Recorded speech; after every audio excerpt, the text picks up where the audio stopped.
चलिए okay.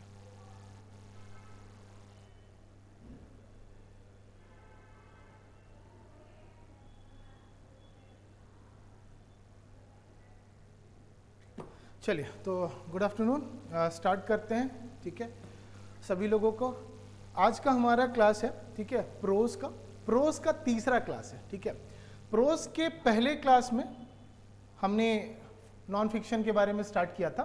Non fiction में पहले हमने स्टार्ट किया था कि बायोग्राफी क्या होती है।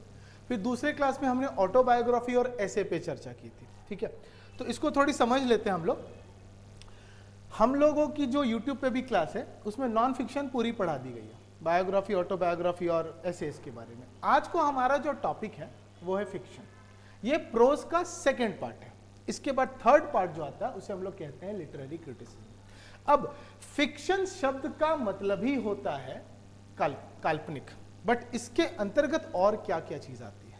जैसे नॉन फिक्शन 3 पार्ट का था, फिक्शन के अंदर कितने सेगमेंट्स आते हैं, चलिए एक एक करके हम लोग समझते हैं। ठीक है, तो सबसे पहले समझेंगे हम लोग कि फिक्शन है क्या, फिक्शन की परिभाषा क्या है। ठीक है, तो कहता है fictitious narratives in prose.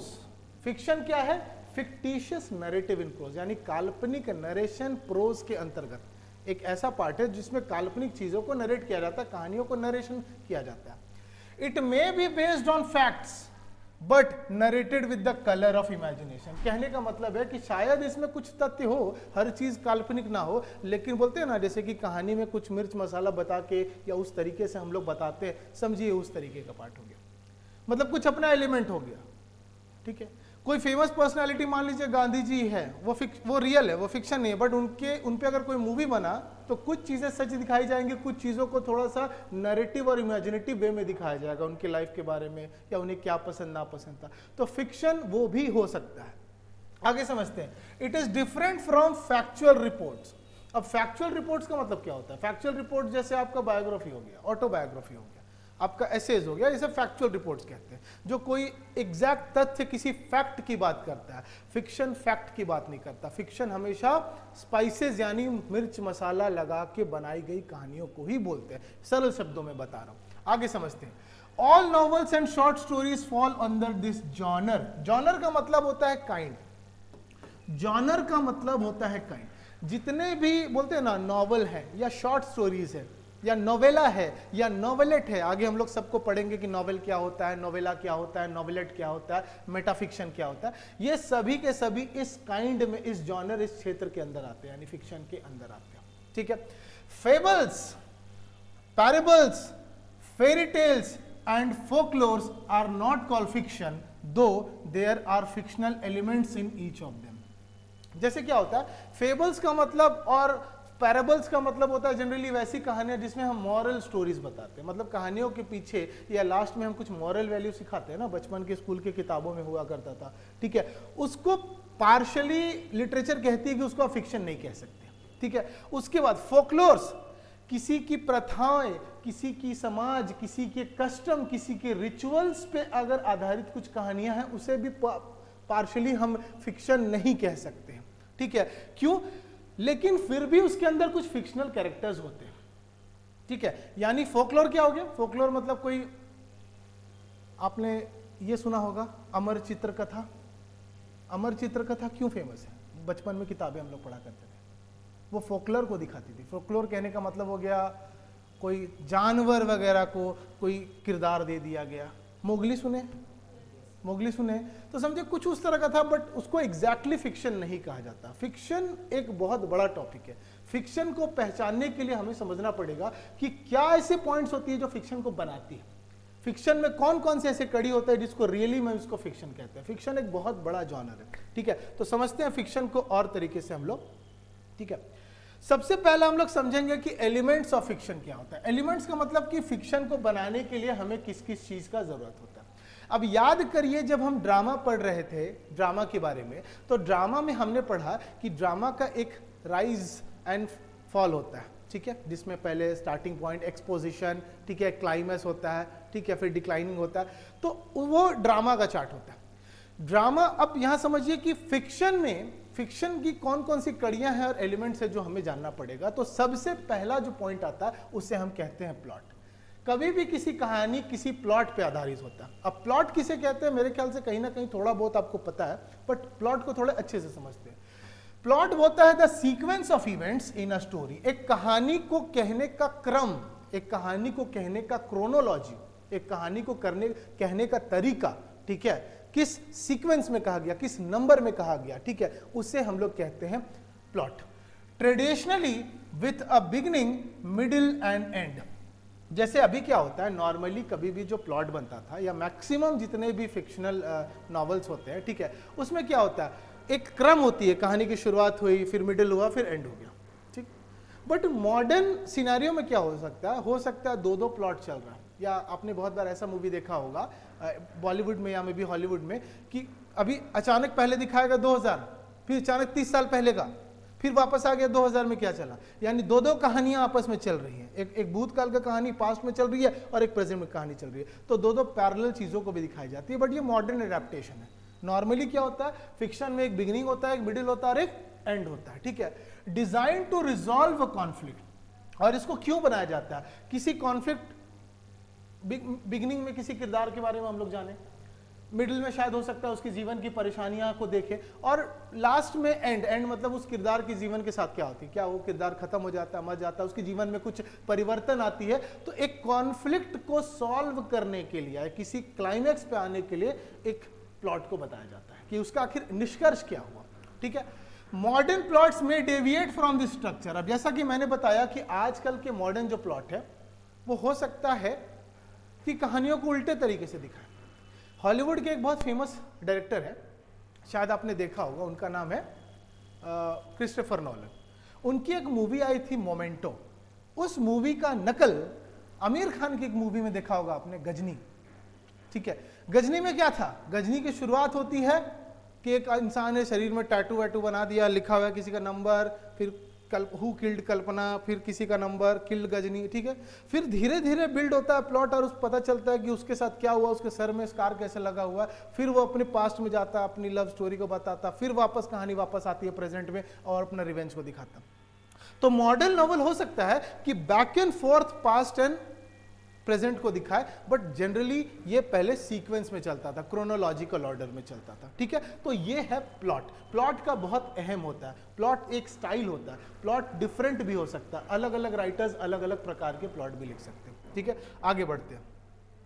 Next आता है कैरेक्टर। प्लॉट के बाद जो दूसरा सबसे अहम आता है वो है कैरेक्टर, दूसरा एलिमेंट। प्लॉट के बाद जो सबसे दूसरा पॉइंट आता है वो है कैरेक्टर।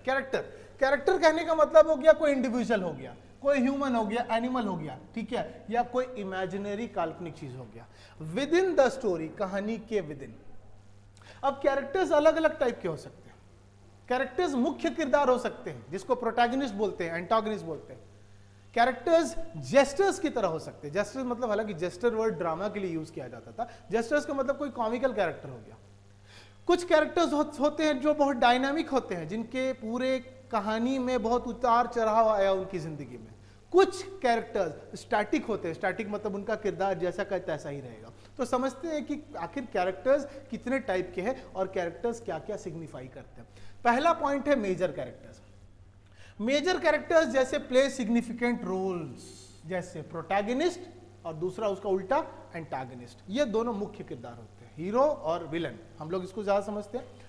दूसरा होता है माइनर कैरेक्टर्स। माइनर कैरेक्टर्स कहने का मतलब हो गया play less prominent role, maybe hero के फादर हो गए या प्रोटैगनिस्ट के कोई फैमिली मेंबर्स के हो गए, वो माइनर कैरेक्टर्स हो गया। फिर एक हो गया डायनामिक कैरेक्टर। डायनामिक कैरेक्टर हो गया जिसके पूरे लाइफ में या स्टोरी के प्लॉट या क्रोनोलॉजी के सीक्वेंस में उसके जिंदगी में काफी फेरबदल आता है, that undergoes change and development, जिसमें बहुत ज्यादा परिवर्तन आता है, ठीक है।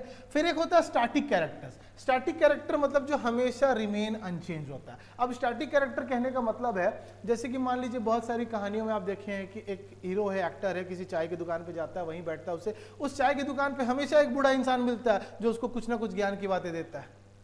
वो शुरू से लेकर आखिरी तक वो इंसान वहीं रहता है, छोटा सा आता है, 5 मिनट का चला जाता है, वो मतलब स्टैटिक कैरेक्टर है। वो तभी आएगा जब हीरो उस जाता है उस दुकान पे फलाने जगह पे उसे मिलता है। तो स्टैटिक कैरेक्टर, या मे भी आपने देखा होगा अ वेंसडे, नसरुद्दीन शाह की एक मूवी है, उसमें क्या होता है, एक स्टैटिक कैरेक्टर दिखाया था शुरुआत में, ठीक है। वो जब जाता है ट्रेन से, वो लोग जाते हैं डेली, एक दूसरे को वो लोग जानते भी नहीं है, वो लोग मुंबई में लोकल से जाते रहते हैं ऑफिस में, और वो उनकी मुलाकात सिर्फ होती है जब वो ट्रेन पे सामने सामने लोकल मुंबई में बैठते हैं। तो बस वो स्टैटिक कैरेक्टर, उसमें कुछ ज्यादा उसके बारे में बात नहीं किया जाएगा, शुरुआत से वैसा है का वैसा हो सकता है, ठीक है। आगे है flat characters, lack complexity and depth. एक ऐसे कैरेक्टर्स जो बहुत ही कॉम्प्लेक्स नहीं होंगे, बहुत फ्लैट होंगे, उनका कोई हैवी बोल सकते हैं ना रोल नहीं होगा, बहुत इनसिग्निफिकेंट होंगे, उसे हम लोग फ्लैट कैरेक्टर्स कहते हैं। और लास्ट हो गया राउंड कैरेक्टर्स। राउंड कैरेक्टर्स मतलब जो कॉम्प्लेक्स एंड रियलिस्टिक होंगे, जो वास्तविक होंगे, जो पेचीदा होंगे, जिनके लाइफ में बहुत कॉम्प्लेक्सिटी दिखाई होगी, ठीक है। तो ये सब आप समझ रहे हैं। तो major, minor, dynamic, static, flat और राउंड, ये कुछ कैरेक्टर्स के टाइप होते हैं, ठीक है। तो प्लॉट के बाद दूसरा चीज हमारा एलिमेंट्स का है, वो है कैरेक्टर्स। आगे बढ़ते हैं नेक्स्ट। कैरेक्टर्स के बाद हमारा तीसरा सबसे सबसे सबसे अहम चीज है राउंड कैरेक्टर्स में। देखिए राउंड कैरेक्टर्स हो सकता है बट ये डाइवर्सिफाई। राउंड कैरेक्टर्स में ऐसा हो सकता है कि प्रोटैगनिस्ट के साथ में कोई सपोर्टिंग एक्टर हो, सपोर्टिंग एक्टर जिसके परिवार जो कहानी का इंपॉर्टेंट पार्ट हो, जो जिसके जीवन में बहुत चेंजेस आ गया। राउंड कैरेक्टर हो सकता है कि जैसे कि मान लीजिए, आप कैसे समझाएं, शोले देखें, सभी को हम ऐसे मूवी का नाम ले रहे हैं सभी। शोले में क्या हो जाता है, जिसका हाथ कट जाता है, क्या नाम रहता है उनका, ठाकुर का किरदार भी अच्छा था।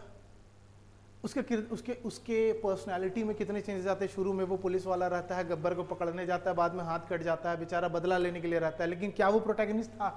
नहीं था। प्रोटैगनिस्ट वही थे, अमिताभ बच्चन, और या फिर क्या नाम था, धर्मेंद्र। बट उस किरदार में कितनी उतार चढ़ाव है। एक मजबूत सा इंसान, एक पावरफुल इंसान, एक पुलिस वाला इंसान, एक बेसहारा, मतलब बिना हाथ का घूम रहा है, ये हाथ मुझे दे दे गब्बर के बाद में। तो वो सब आगे किस में आ जाती है, वो राउंड कैरेक्टर्स में आ सकते हैं। मतलब वो एक स्टाइल है। राउंड कैरेक्टर सिर्फ मैं जो बताया सिर्फ वही नहीं है, लिटरेचर बहुत डायनामिक होता है। राउंड कैरेक्टर्स को बहुत तरीके से दिखाया जा सकता है। मैंने एक साधारण से एग्जाम्पल लिया आपको समझाने के लिए, ठीक है। आगे बढ़ते हैं। तीसरा सबसे इंपॉर्टेंट है सेटिंग। कहानी का प्लॉट क्या है, कहानी का किरदार क्या है, कहानी है कहां का, कहानी है कहां का। कहानी किसी ना किसी जगह को दर्शाता होगा ना, ठीक है। अब जैसे कि मान लीजिए अर्नेस्ट हेमिंगवे ने एक नॉवेला लिखा था, the old man and the sea. ये क्यूबा की किसी कोस्टल एरिया की जिंदगी की बात करता है। फिर अगर हम बात करें नॉवेल में, नोवेला था, बताएंगे नोवेला और नॉवेल में क्या डिफरेंस होता है, ठीक है। कुछ शब्द कम होते हैं, किसी में ज्यादा होते हैं। आर.के. नारायण ने लिखा मालगुडी डेज। वो मालगुडी नाम के काल्पनिक जगह की इमेजिनेशन करता है जो साउथ में, वहां पे विभिन्न तरह के किरदार हैं, स्वामी है, उसकी फ्रेंड्स है, बहुत लोग हैं। तो कहानी का प्लॉट के बाद, किरदारों के बाद सबसे आती है कि वो कहानी है कहां की, ठीक है। तो the social and physical context in which the story occurs. हो सकता है सेटिंग सिंगुलर हो सकता है सेटिंग डिफरेंट हो। अब जैसे समझिए कि अनीता देसाई की जो नॉवल है, जिसकी हमने चर्चा काफी बार की है, जिसका नाम था, क्या था, नहीं क्राई द पीकॉक नहीं, जहां अमेरिका और इंडिया की दिखाई गई थी, कौन सी नॉवल है, फास्टिंग फीस्टिंग। फास्टिंग फीस्टिंग की सेटिंग क्या थी? दो सेटिंग थी, एक किरदार इंडिया की जो चल रही है, एक कहानी जो अमेरिका की चल रही है, ठीक है। अमेरिका के में अलग किरदार, अलग जगह, अलग परिस्थिति में जी रहा है, इंडिया के किरदार अलग परिस्थिति में जी रहे। तो सेटिंग भी एक तीसरा अहम इंपॉर्टेंट एलिमेंट है। Plot, character, setting. थर्ड आता है जो थोड़ा सा कॉम्प्लेक्स चीज है, जिसको हम लोग बोलते हैं point of view. Point of view का क्या मतलब है? जैसे कभी भी आप किसी नॉवेल का अगर समरी पढ़ेंगे ना, तो लिखा रहेगा इसका पॉइंट ऑफ व्यू क्या है। पॉइंट ऑफ व्यू का मतलब शायद मेरे ख्याल से कुछ लोगों को पता होगा पॉइंट ऑफ व्यू क्या होता है। पॉइंट ऑफ व्यू क्या होता है? सोचिए पहले, पॉइंट ऑफ व्यू क्या समझा आपने? नरेटर के विचार से नहीं। पॉइंट ऑफ व्यू का मतलब जैसे हो गया ना कि क्या नरेटर, क्या फर्स्ट पर्सन पर्सपेक्टिव है, कि सेकंड पर्सन पर्सपेक्टिव है, कि किसी थर्ड पर्सन पर्सपेक्टिव है। ये खुद से देख के नरेट कर रहा है, कि कोई दूसरे कहानी कोई नरेट कर रहा है उसकी कहानी को कोई तीसरा नरेट कर रहा है। अब ये पर्सपेक्टिव क्या होता है, इसको आगे धीरे धीरे समझेंगे। पहले समझिए, पॉइंट ऑफ व्यू का मतलब होता है द नरेटर पर्सपेक्टिव। पर्सपेक्टिव का मतलब होता है दृष्टिकोण, किस दृष्टिकोण से देखा गया, क्या वो खुद देख रहा है नरेटर, क्या कोई और देख रहा है उसकी कहानी बता रहा है, तो दृष्टिकोण को हम लोग बोलते हैं पर्सपेक्टिव। तो narrative perspective from which the story is told, किस दृष्टिकोण से, किस पर्सपेक्टिव से उस कहानी को समझाया गया, क्या कोई पर्सनल कहानी सुना रहा है, क्या कोई किसी दूसरे की घटना को सुना रहा है, तो किसकी जिंदगी की बात है, ये दृष्टिकोण को पर्सपेक्टिव कहते हैं। अब समझते हैं, इसमें पहला जो होता है उसे हम लोग कहते हैं फर्स्ट पर्सन। फर्स्ट पर्सन में narrator is a character with in the story, मतलब जो कहानी को सुना रहा है वो खुद एक किरदार है उस कहानी में। तो अगर खुद narrator is equal to an actor, actor मतलब या अ रोल इन अ, या नरेटर इक्वल्स टू कैरेक्टर, समझ रहे हैं, नरेटर इक्वल्स टू कैरेक्टर, यानी नरेटर खुद कैरेक्टर बन गया तो उसको क्या बोलेंगे, फर्स्ट पर्सन, वो खुद अपनी बात बता रहा है। दूसरा second person, narrator addresses the reader directly, यानी कहने का मतलब जब नॉवल पढ़ते हैं तो कभी कभी नरेटर क्या होता है, वो दूसरे किरदार से बात नहीं कर रहा, वो सीधा सीधे रीडर से बात कर रहा है। मतलब हम एक रीडर उस किताब को पढ़ने वाले, मेरे और उस नरेटर के बीच में जो बात चल रही है वो सेकंड पर्सन पर्सपेक्टिव है। क्या आपको ये बात समझ में आ रही है? बहुत सारे सेल्फ हेल्प बुक, बहुत सारे बुक्स होते हैं ऐसे, ठीक है, जो कि जनरली क्या होता है, रीडर और नरेटर के बीच में बात होती है, ठीक है, तो उसे हम लोग कहेंगे सेकंड पर्सन पर्सपेक्टिव। कौन सा? हैमलेट तो ड्रामा हो गया ना, हैमलेट तो ड्रामा सेक्शन में आ गया, ये तो हम लोग प्रोज की बात कर रहे हैं। नरेटिंग ड्रामा में दो किरदार का आपस में बात होता है। हाँ, कुछ ऐसे ड्रामास के बारे में हमने पढ़ा है जहाँ पे जैसे कि मास्क कुछ ऐसे ग्रुप होते, या कोरस ऐसे ग्रुप होते थे जो डायरेक्टली ऑडियंस से बात करते थे, तो वो तो स्टेज का प्ले था। फिक्शन और प्रोज में क्या होता है, प्रोज और ड्रामा में क्या होता है, ड्रामा में स्टेज होता है, सेटिंग्स होता है, ये लाइटिंग होता है, प्रोज में स्टेज का कोई रोल नहीं है। प्रोज कन्वर्सेशनल हो सकता है, नहीं भी हो सकता है, बट ड्रामा में दो किरदार आपस में डायलॉग्स का यूज करते हैं, ठीक है। चलिए आगे बढ़ते हैं, third person perspective. Third person का मतलब है narrator is outside the story, यानी उस नरेटर का उस कहानी में कुछ पर्सनल लेना देना नहीं है, बस वो नरेटर किसी दूसरे की जिंदगी का कहानी बता रहा है, ठीक है। अब जैसे देखिए एक एग्जांपल समझिए, इसको ड्रामा से थोड़ा कॉपी बताते हैं रिलेट करके।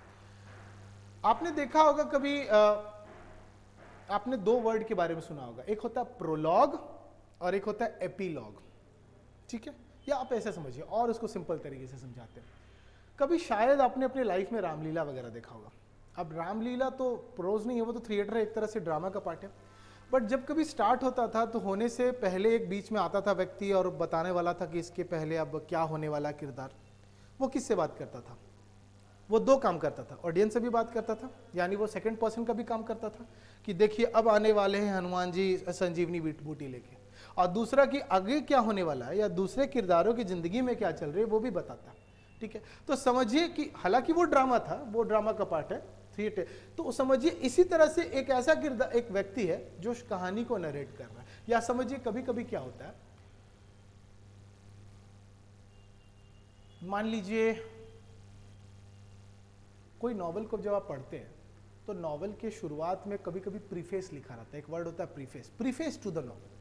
प्रीफेस का मतलब होता है कि आगे जो आप कहानी सुनने वाले हैं, ठीक है, वो किसके दृष्टिकोण से सुनने वाले हैं, क्या एज अ लेखक मेरे साथ वो हुआ है, मेरी घटना है, क्या मैं कहीं गया था अपने एक्सपीरियंस पे, किसी दो लोगों के ज़िंदगी के बारे में मैंने किताब लिख दिया, तो वो दृष्टिकोण समझिए। तो अगर वो शामिल नहीं है तो उसको क्या कहेंगे, थर्ड पर्सन, ठीक है। आगे समझते हैं, नेक्स्ट है ओमनीसिएंट। ओमनी मतलब फैला हुआ, ओमनीवोरस सुने हैं, कार्निवोरस, ओमनीवोरस, हर्बीवोरस। ओमनीवोरस क्या होता है, जो शाक सब्जी और मांस मछली सब खाता है। अब यहाँ ओमनीसिएंट बोला जाता है। ओमनीसिएंट का मतलब होता है एक ऐसा किरदार, एक ऐसा पॉइंट ऑफ व्यू जो उस कहानी के हर एक किरदार के जिंदगी के बारे में सब कुछ जानता है, यानी हर एक चार किरदार के बारे में बात करेगा, और वो एक ऐसा व्यक्ति है या एक ऐसा पॉइंट ऑफ व्यू है, एक ऐसा दृष्टिकोण है जो सभी किरदारों की जिंदगी में क्या चल रही है, सभी किरदारों को अच्छे से समझा जाएगा, उसे हम लोग बोलते हैं ओमनीसिएंट। ये बहुत बेसिक चीज है, ये समझना चाहिए। Narrator knows the thoughts and feelings of all characters. Narrator मतलब जो भी नरेट करेगा, हमें कहानी को सुनाएगा, ठीक है, वो हर एक किरदारों के हर एक विचारों से उसके बारे में पता रहेगा उसको हम लोग कहेंगे ओमनिशिएंट, ठीक है। तो ये 4 चीजें पता होनी चाहिए जो पॉइंट ऑफ व्यू में आती है। फर्स्ट पर्सन नरेटर की खुद की कहानी, सेकंड पर्सन रीडर और नरेटर के बीच का वार्तालाप, थर्ड पर्सन हो गया नरेटर दूसरे की कहानी सुना रहा है, खुद उसका भाग नहीं है, और ओमनिशिएंट नरेटर सभी किरदारों की जिंदगी के बारे में और सभी के इमोशंस और भाव को अच्छी तरह से वो जानता है, ठीक है, ठीक है।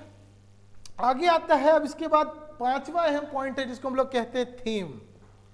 कभी भी किसी ड्रामा को या नॉवल को पढ़ते हैं तो डायरेक्टली कभी कभी तो क्वेश्चन भी आ जाता है कि इस नॉवल का थीम क्या है। अब थीम कभी भी स्टैटिक नहीं होता, या ऐसा भी नहीं है कि किसी ड्रामा का, किसी नॉवेल का, या इवन पोएट्री में भी थीम ऐसा नहीं कि सिर्फ ये प्रोज से संबंधित है। थीम ड्रामा में भी हो सकता है, थीम पोएट्री का भी हो सकता है, थीम आपके प्रोज का भी हो सकता है।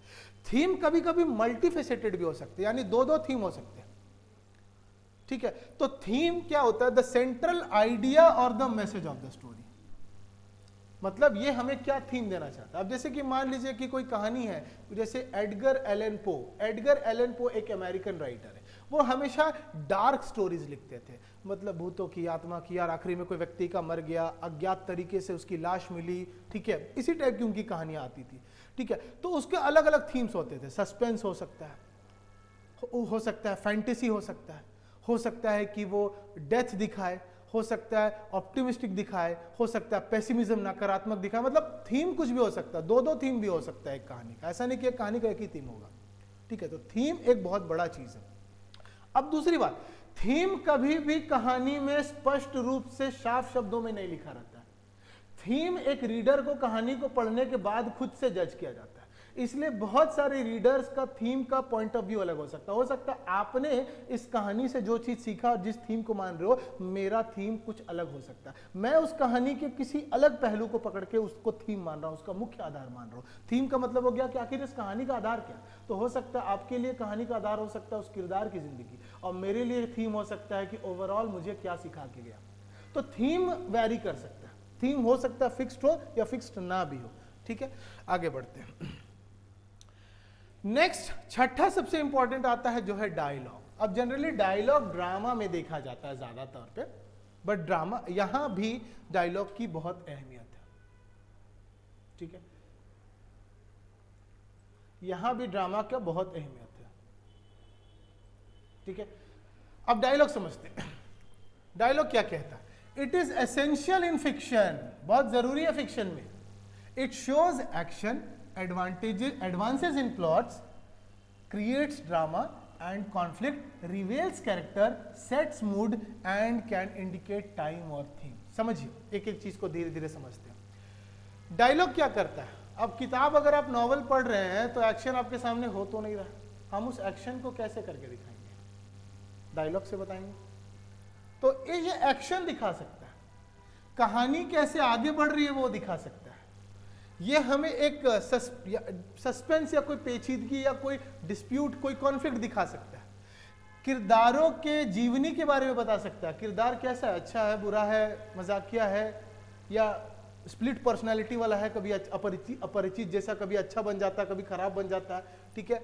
Sets mood and can indicate time और थीम, और समय और थीम भी बता सकता है, ठीक है।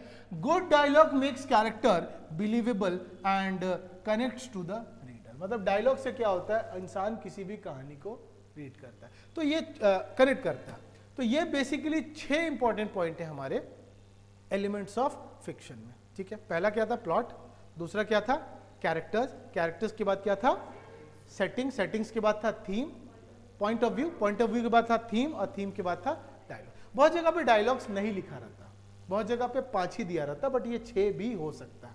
आगे समझते हैं। नेक्स्ट आता है टाइप्स ऑफ फिक्शन। अब ये सवाल मैंने आपसे पूछा था कि फिक्शन कितने टाइप के होते हैं। अब देखिए एक और बात, हमने पिछले टॉपिक में, पिछले क्लास में हमने नॉन फिक्शन को खत्म किया था, और मैंने आपको क्या बताया था कि नॉन फिक्शन 3 प्रकार के होते हैं। पहला होता है बायोग्राफी, दूसरा होता है ऑटोबायोग्राफी, और तीसरा होता है एसेस। किसी किसी किताबों में या कहीं कहीं एक और चीज उसमें ऐड किया हुआ रहता है जिसको हम लोग बोलते हैं ट्रैवल लॉग। ट्रैवल लॉग का मतलब है अगर कोई व्यक्ति कहीं घूमने गया और वो अपने रास्ते में उसके साथ क्या क्या हुआ, उसने क्या क्या देखा, उस चीजों का वर्णन करता है, वो भी एक तरीके का प्रोज है और वो इसमें आ जाता है नॉन फिक्शन में। तो ये वर्ड कहीं लिखा होगा कहीं नहीं लिखा होगा। अब जैसे इंडिया का सबसे पहला किताब भी एक ट्रैवल लॉग था जिसका नाम था ट्रैवल्स ऑफ डीन मोहम्मद, जो 1791 में लिखा गया था। इंडिया का सबसे पहला इंग्लिश का किताब एक ट्रैवलॉग है, ना कोई पोएम है, ना कोई पोएट्री है, ना कोई ड्रामा है, ठीक है। इंडिया का सबसे पहला जो इंग्लिश में लिखा गया किताब था वो है 1791 में ट्रैवल्स ऑफ डीन मोहम्मद, ठीक है। तो ये भी जनरली वो नॉन फिक्शन का पार्ट है, ये फिक्शन का पार्ट नहीं है, क्योंकि ये काल्पनिक चीजों को नहीं दिखा रहा है, ये वास्तविक चीजों को दिखा रहा है। तो अब समझिए कि फिक्शन में और क्या क्या हो सकता है, फिक्शन टाइप कितना हो सकता है। सेटिंग टाइम हो सकता है ना, सेटिंग में टाइम भी आ सकता है कि सेटिंग आखिर है तो कब की घटना है। मान लीजिए आर.के. नारायण की, मान लीजिए कोई नॉवल ले लेते हैं,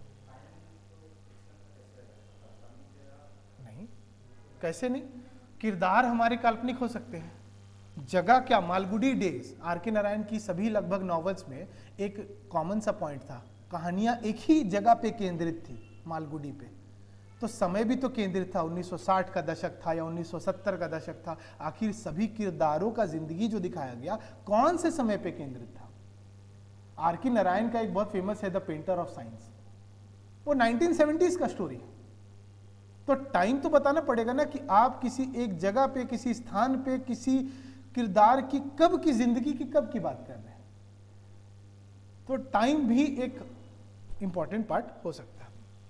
अब समझते हैं टाइप्स ऑफ फिक्शन में सबसे पहला जो आता है वो क्या होता है, शॉर्ट स्टोरी, ठीक है।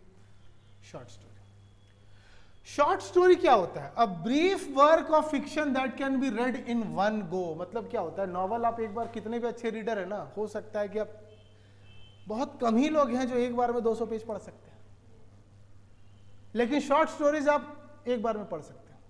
अब रविंद्रनाथ टैगोर, आर.के. नारायण, इन्होंने काफी शॉर्ट स्टोरीज लिखा है। आर.के. नारायण का फेमस शॉर्ट स्टोरीज है अ स्नेक इन द ग्रास, ठीक है, आपने पढ़ा होगा कहीं ना कहीं।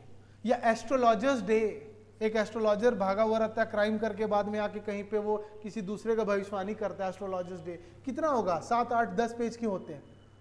तो शॉर्ट स्टोरीज क्या होती है, शॉर्ट स्टोरी, अच्छा बचपन में जो हम लोग किताबों में, स्कूल में कहानियां पढ़ते थे, जो इंग्लिश की किताबों में पढ़ाई जाती थी, हमें थोड़ी नॉवल पढ़ाया जाता था, या तो नॉवल का समरी होता था या तो कोई शॉर्ट स्टोरी होता था। तो शॉर्ट स्टोरी क्या होता है, एक ऐसा टाइप का फिक्शन है जो एक गो में पढ़ा जा सकता है, छोटा होता है, ठीक है। और समझते हैं, अब ये समझिए कुछ टेक्निकल बात है। Typically it has 1000 to 20,000 words, ठीक है, 1000 to 20,000 वर्ड्स। लेकिन इसमें कुछ डेटा और है, थोड़ा आगे बदलेंगे, अभी बस समझ लीजिए। इसके बीच में एक और चीज हम बताएंगे आपको आगे, पहले इसको समझ लीजिए। Typically it has 1000 to 20,000 words, short stories, ठीक है। Few characters and a single storey line, बहुत ज्यादा कॉम्प्लेक्स कैरेक्टर्स नहीं होंगे, 20 किरदार 25 किरदार नहीं होंगे, 3 4 5 किरदार पे सिमट के रह जाएगा। क्यों, क्योंकि स्टोरी लाइन बहुत छोटा है, बहुत सिंपल है, ठीक है। Often has unchanging background setting, यानी कहने का मतलब सेटिंग भी एक ही होगा। अब स्नेक इन द ग्रास एक आर.के. नारायण की लिखी गई कहानी है, वो एक घर के कंपाउंड में सिमट के रह जाती है कि सांप उनके घर में आया और सांप को पकड़ने में पूरा घर लग गया, शाम हो गया, ठीक है। और उसके बाद फिर क्या हुआ, एक आया बोला कि सांप कहीं छुप गया है, घर का नौकर सांप बोला कि पकड़ लिए इस मटकी में, कहीं छोड़ दिया, पता नहीं फिर से कहीं से सांप आ गया, पूरा एक ही जगह पे। हाँ वो तो हाँ, तो कहने का मतलब है कि एक ही जगह पे छोटी जगहों पे केंद्रित होता है, ठीक है। तो जनरली बोला जाता है 1000 to 20,000 वर्ड्स। अब देखिए जनरली क्या, ये डेटा जो आप देख रहे हैं ना, 1000 से 20,000 का, ये वेरी कर सकता है। कैसे वेरी कर सकता है, समझिए, कुछ हम आपको बताना चाहते हैं यहाँ पे। जैसे देखिए, कहा जाता है, 3 चीजों के बारे में समझिएगा जो अभी हम आपको बता देते हैं। एक होता है नॉवेल, दूसरा एक होता है जिसको हम लोग बोलते हैं नोवेला, और तीसरा एक होता है जिसको हम लोग कहते हैं नॉवेलेट। ठीक है, नॉवेलेट। अब यहां पे समझिए नॉवेल, नोवेला और नॉवेलेट का मतलब क्या हो सकता है। जनरली ये डेटा देखिए अलग अलग जगह पे, कहीं 50,000 दिखा रहेगा, कहीं 40,000। हम एक रफ फिगर में एक आपको समझा दे रहे हैं। नॉवेल कहा जाता है कि 40,000 वर्ड्स से 50,000 या उससे ज्यादा, 40,000 से ज्यादा अगर हो तो नॉवेल हो सकता है। ठीक है, नोवेला में कहीं कहीं लिखा रहेगा, ठीक है, कहीं कहीं लिखा रहेगा 20,000। ये डेटा अगेन, ये डेटा फिक्स्ड नहीं है, अलग अलग वेबसाइट्स अलग अलग जगह अलग अलग दिखाती है। ठीक है, 20,000 से अगर 40,000 आ गया तो बोलेगा ये नोवेला के सेंस में आ गया। ठीक है, अब एक वर्ड आता है नॉवेलेट। नॉवेलेट नोवेला से भी छोटा होता है। नॉवेलेट हो सकता है कहीं कहीं लिखा रहेगा 7,500 से लेके 10,000। ठीक है, ठीक है। अब हमने पढ़ा एक समझिए शॉर्ट स्टोरी, इसको क्या बोल सकते हैं, चौथा में शॉर्ट स्टोरी। तो अब ये लिखा रहेगा कहीं कहीं पे 10,000 से 20,000, 10,000 से 20,000। तो समझिए कि नोवेला, नॉवेलेट और शॉर्ट स्टोरी आसपास के ही हो गए, बहुत ज्यादा लेंथी नहीं होते। कहीं शॉर्ट स्टोरी लिखेगा, कहीं नॉवेलेट लिखेगा। अगेन डेटा अलग अलग किताबों में, मतलब बहुत सारे किताब में अगर आप देखेंगे तो इसका डेटा अलग अलग दिखेगा। लेकिन ओवरऑल हमें समझना है कि शॉर्ट स्टोरी और नॉवेलेट आसपास के 10,000, 7,500, 8,000। ठीक है, हाँ। लेकिन शॉर्ट स्टोरी में क्या है, शॉर्ट स्टोरी में हमने क्या पढ़ा, शॉर्ट स्टोरी में था ये 1,000 से 20,000। लेकिन यहां समझिए मैंने 10,000 कर दिया इसको, 1,000 से 20,000, 1,000 से 20,000। नॉवेलेट बोलता है 7,500 से 10,000। ठीक है, नोवेला बोलता है 20,000 से 40,000। और नॉवेल कहीं कहीं लिखा रहेगा 50,000 एंड मोर। अपर लिमिट नहीं होता है, नॉवेल का अपर लिमिट नहीं होता, नॉवेल का कोई अपर लिमिट नहीं होता। और कहीं कहीं लिखा रहेगा 40,000 एंड मोर। ठीक है, तो अगेन ये ऑप्शन से समझना पड़ता है एग्जाम वगैरह में। ठीक है, लेकिन बहुत जगहों पे 40 लिखा रहेगा, बहुत पे 50 रहेगा। तो कहने का मतलब है कि नॉवेलेट और शॉर्ट स्टोरी एक ही जोन के आसपास आ जाता है। इसीलिए बहुत सारे बुक्स में नॉवेलेट की चर्चा नहीं की जाती। वो जब भी आप अगर फिक्शन के बारे में बात करेंगे तो 3 को ज्यादा हाईलाइट किया जाता है, नॉवल, नोवेला और शॉर्ट स्टोरीज। बट एक नॉवेलेट के बारे में भी आपको पता होना चाहिए जो 7,500 से 10,000 के आसपास में रहता है। ठीक है, चलिए तो आगे बढ़ते हैं हम लोग। तो हमने देखा कि टिपिकली मतलब आमतौर पे कोई फिक्स नहीं है। ठीक है, कोई फिक्स नहीं है, ये 1,000 से 20,000 वर्ड्स का रेंज होता है। ठीक है, फ्यू कैरेक्टर्स, बहुत कम कैरेक्टर्स, और एक सिंगल स्टोरी लाइन होता है। ठीक है, फिर often has unchanging background and setting. इसका जो सेटिंग और बैकग्राउंड होगा, जैसे नॉवल 4 जगह 4 देशों की 4 कहानियां सुना सकता है एक में। But novella, sorry, short story क्या होगा, एक जगह सिंगल एक सेटिंग का यूज करेगा। जैसे मैंने अभी snake in the grass R K. Narayan का बात किया। ठीक है, एग्जाम्पल्स आपको बताता हूं मैं। एडगर एलन पो, अभी जस्ट मैंने बताया था, ये बहुत शॉर्ट स्टोरीज लिखे हैं। इंडिया में शॉर्ट स्टोरी बहुत लिखने वाले कौन थे, आर.के. नारायण, रविंद्रनाथ टैगोर, बहुत से शॉर्ट स्टोरीज उन्होंने लिखा। ठीक है, Edgar Allan Poe American writer, Anton Chekhov, O Henry and Herman Melville. ठीक है, ये कुछ फेमस इंटरनेशनल लिटरेचर में शॉर्ट स्टोरी लिखने वाले राइटर्स हो गए। ठीक है, चलिए आगे बढ़ते। नेक्स्ट आता है हमारा नोवेला। अभी जो हमने पढ़ा नोवेला के बारे में। ठीक है, नोवेला क्या होता है, novella falls between a short story and a novel. Novella को कहा जाता है कि एक नॉवेल और शॉर्ट स्टोरी के बीच में होता है, बट नॉवेलेट भी कहीं ना कहीं उसी में आता है। ठीक है, नोवेला एक शॉर्ट स्टोरी और नॉवेलेट के बीच में आता है। नोवेला का मैंने आपको रेंज क्या बता दिया, नोवेला का रेंज क्या है, नोवेला का रेंज है 10,000 से लेके ये हो सकता है 40,000 तक, 40,000 तक, 40,000 तक भी हो सकता है। 10,000 से नहीं, 10,000 से 40,000, मैंने क्या लिखा, 20 से 40, हाँ, ये 10,000 से भी हो सकता है। ये लिख लीजिए, अपडेट कर लीजिए इसको। नोवेला मैंने लिखा ना, ये 10,000 से 40,000 भी हो सकता है। इसको ऐसे लिख लीजिए, 10,000 से 40,000 भी हो सकता है, 40,000 तक जा सकता है, 40,000 तक जा सकता है। अब जैसे हमको बता रहे,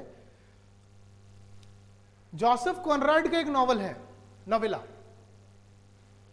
जिसका नाम है हार्ट ऑफ डार्कनेस, लगभग 250 पेज का। उसके बाद एक स्टोरी है, नोवेला है, जिसका नाम आप लोगों ने सभी ने सुना होगा, जॉर्ज ऑरवेल का नाम सुना आपने? जॉर्ज ऑरवेल का नाम सुना? जॉर्ज ऑरवेल का एक स्टोरी है, नोवेला है, जिसका नाम है एनिमल फार्म, या एक ये 1984 सुना आपने? 1984 सुना आपने? नहीं सुना आपने? अच्छा ठीक है, जब आगे हम लोग हिस्ट्री ऑफ इंग्लिश लिटरेचर पढ़ेंगे तो आएंगे। तो वो सब क्या है ना, 300-250 पेजेस का नोवेला। लेकिन अगर हम अर्नेस्ट हेमिंगवे का नोवेला के बारे में बात करेंगे, जैसे old man and the sea, 70 page का novella. Heart of darkness 100-150 page का हो सकता है। एनिमल फार्म 200 पेज तक का भी नोवेला हो सकता है, ठीक है? और नॉवेल हो सकता है उससे बड़ा, नॉवेल हो सकता है बड़ा, ठीक है? तो अब नोवेला, अब एक और बात समझिए, नॉवेल कहने का मतलब एक मोटी मोटी किताबें होती हैं पहले के जमाने में। आज ना नॉवेल हम लोग एक बार पढ़ते हैं 1000 पेज का। मैक्सिमम जितने फेमस लिटरेचर में नॉवेल पब्लिश हुए हैं, सभी के सभी सीरीज में पब्लिश होते थे। सीरीज में इसलिए पब्लिश होते थे कि लेखक राइटर लिखते जाते थे और उसको पब्लिश कराते जाते थे, और बीच में कहानी को रोक देते थे। जैसे बाहुबली ने कटप्पा को क्यों मारा, लाया 2 साल के बाद नया फिल्म ला रहा है। अब आज जो 5 साल के बाद जो देखेगा वो दोनों को एक साथ देख सकता है, लेकिन जो उस समय देखा होगा क्या, उसको 2 साल रुकना पड़ा होगा। तो समझिए जितने भी फेमस नॉवेल्स हैं, अभी तो हम नोवेला की बात करें, बट नॉवेल समझ लीजिए वो सीरीज में आते थे। 2000-1500 पेजेस का भी हो सकते हैं, ठीक है? तो नोवेला जनरली लाइक करता है, बोला जाता है 10,000 से 40,000 हो सकता है। अगेन इसका फिक्स प्रोपोर्शन नहीं है, ठीक है? अब सबसे छोटा नोवेला का एग्जांपल है ओल्ड मैन एंड द सी, मतलब छोटे में से 70 पेज का, 65 पेज का। थोड़ा सा अगर ज्यादा वर्ड्स का देखेंगे तो हार्ट ऑफ डार्कनेस हो गया, 150-200 पेज का जा सकता है, ठीक है?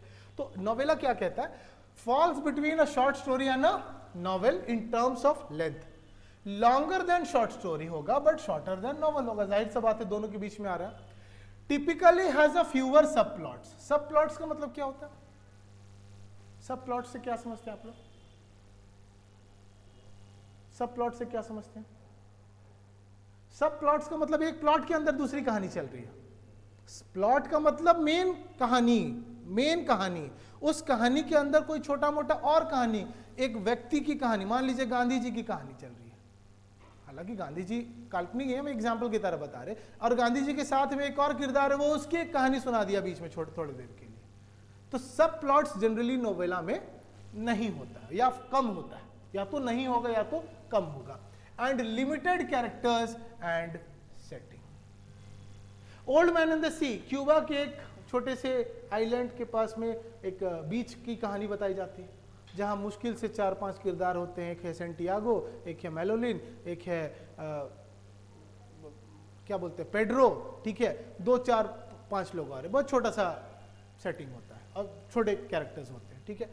ऑफेन सैटारिक और रियलिस्टिक इन नेचर। नोवेला जो होगा ऑफेन सैटारिक होगा, या तो कुछ कॉमिकल होगा, सटायर होगा, किसी पे व्यंग करेगा, या तो हो सकता है रियलिस्टिक होगा, हो सकता है थोड़ा सा रियलिस्टिक होगा, ठीक है? एग्जाम्पल्स है लियो टॉल्स्टॉय। लियो टॉल्स्टॉय का the death of Ivan lynch, ये एक नोवेला है। फिर एक है डॉथवेस्की, इनका पूरा नाम था Fyodor Dostoevsky, Russian writer. Most influential novels में इनकी लिखी गई बहुत फेमस नॉवेल्स है, क्राइम एंड पनिशमेंट और बहुत सारा। डॉथवेस्की का notes from the underground. George Orwell, अभी मैं इनकी बात कर रहा था, एनिमल फार्म, ठीक है? और Ernest Hemingway, American writer, old man and the C.